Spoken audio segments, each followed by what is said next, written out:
बिहार कैमूर से Pintu Tiwari, bureau chief की खास रिपोर्ट। महाराणा प्रताप महाविद्यालय के प्राचार्य अनिल कुमार सिंह ने कहा कि 40 वर्षों तक जिन क्षेत्रीय लोगों ने संस्थान को शिखर तक पहुंचाने में मेरा साथ दिया, मेरे जाने के बाद भी महाविद्यालय को नहीं होने देंगे षड्यंत्र का शिकार।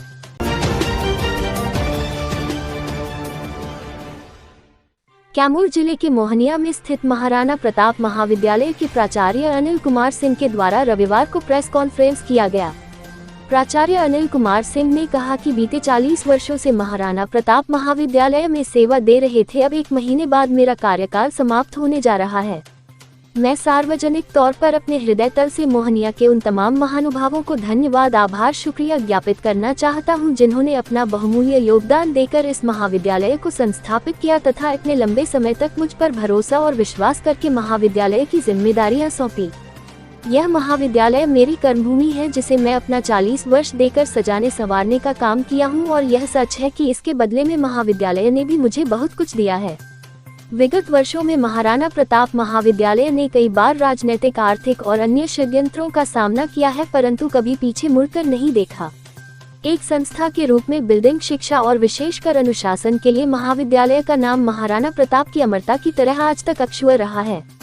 महाविद्यालय के प्रति मेरी चिंता स्वाभाविक है और मुझे आभास हो रहा है कि इस परिस्थिति का लाभ लेकर कई ऐसे लोग, जिनका महाविद्यालय के प्रति कोई संवेदना नहीं है और संवेदना होने का कोई कारण भी नहीं है, क्योंकि महाविद्यालय के लिए ऐसे लोगों का कभी कोई योगदान नहीं रहा है, वैसे लोग इस अवसर का लाभ लेकर संस्था पर या तो राजनीतिक या व्यक्तिगत लाभ के लिए अवैध और अनाधारित कब्जा करने का षड्यंत्र कर रहे हैं। ऐसा प्रतीत होता है कि महाविद्यालय के कुछ 1-2 लोग भी प्रलोभन से प्रेरित होकर उन षड्यंत्रों में शामिल हो गए हैं, लेकिन मुझे विश्वास है कि कभी न कभी उन लोगों को ये सद्बुद्धि आएगी कि महाविद्यालय के हित में उन्होंने क्या गलती की है। आज तक कोई राजनीतिक और गैर सामाजिक दबावों को दरकिनार करते हुए लड़कर आगे बढ़ते रहना ही मेरी सफाई है। मुझे अनैतिक रूप से ब्लैकमेल करने की कोशिश में जो लोग नाकाम रहे और अपने राजनीतिक प्रभाव आदि का फायदा उठाकर मुझे कई तरह से परेशान करने की कोशिश कर रहे हैं। पूर्वजों के योगदान को महाविद्यालय कभी भूल नहीं सकता। मैं आज उन लोगों को आह्वान करने के लिए आपके समक्ष हूँ और मेरा निवेदन है कि मोहनिया की इस कृति को किसी भी षड्यंत्र का शिकार नहीं होने देंगे।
पता है कि महाराणा प्रताप महाविद्यालय में 40 वर्ष का जो मेरा कार्यकाल रहा वो अंतिम पड़ाव पर है, और मैं आप सभी के प्रति कृतज्ञता ज्ञापित करना चाहता था कि इस मोहनिया ग्राम की आसपास की सभी के बच्चों के द्वारा बच्चों को मैंने शिक्षा दिया और उनके प्रति कृतज्ञता ज्ञापित कर रहा हूँ। उन्होंने विश्वास के साथ उन बच्चियों को जो कि महाविद्यालय में आई और सुरक्षित घर पहुंच गई, इसी के प्रति मैं कृतज्ञता ज्ञापित करने के लिए आज यह बैठक में। अब ईश्वर के द्वारा संबोधन कर उनको ईश्वर सद्बुद्धि दे, इससे अधिक मैं कुछ नहीं कर सकता।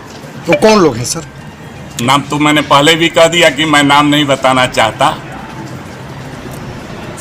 सुबह का भूला हुआ शाम को अगर घर आ जाए आदमी तो उससे बड़ा कुछ नहीं हो सकता। विद्यालय परिसर के विकास वहाँ पर 1 एकड़ 48 डिसमिल भूमि जो है जय नारायण बाबू के नाम पर है, रहेगा महाराणा प्रताप के नाम पर ही। वह परिसर का नाम रखा जाएगा जय नारायण मेमोरियल स्मृति लॉ डिपार्टमेंट। अभी सर आपने कहा कि राजनीतिक और कई ऐसे अब वह मैनेजमेंट की चीज़ है, उस मैनेजमेंट में मैं खुल करके कुछ नहीं कहना चाहता। आप सभी लोग समझ रहे हैं 1 महीना से जो तूफान खड़ा है उसमें कोई इससे वंचित तो नहीं है। हमको लगता है आप लोग भी जानते हैं, सभी आप लोगों पर भी बहुत सारी चीज़ों का दबाव आया होगा कि ये लिख दीजिए, वो लिख दीजिए, ये कह दीजिए, वो कह दीजिए। ये मैं नहीं, अब मैं जा रहा हूँ इसलिए किसी के प्रति द्वेष भाव और कोई चीज़ ऐसा नहीं मैं कहने वाला हूँ।